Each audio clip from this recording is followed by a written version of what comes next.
ay sumisimbolo sa mandirigmang dagat na tagapagsanggalang ng yamang dagat ng Mamburao, kung saan ang tuna ay nagsilbing pundasyon ng kaunlaran at ang masinop na pagtuhog ng perlas at balulan ay nagpapakita ng sipag at pagkamalikhain ng mga mangingisda.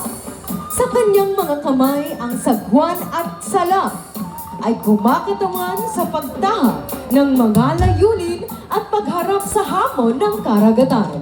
Samantalang ang makulay na pangdagat at tulay sa ulanan ay naghahayag ng ugnayan ng mga masiglang kinabukasan. Sa pagdiriwang ng Tuna Tonelada Festival, ipinagmamalaki ng bayan ang pagiging tuna capital ng Kanlurang Mindoro.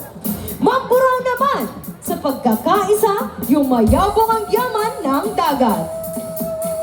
Ginoong Mamburao!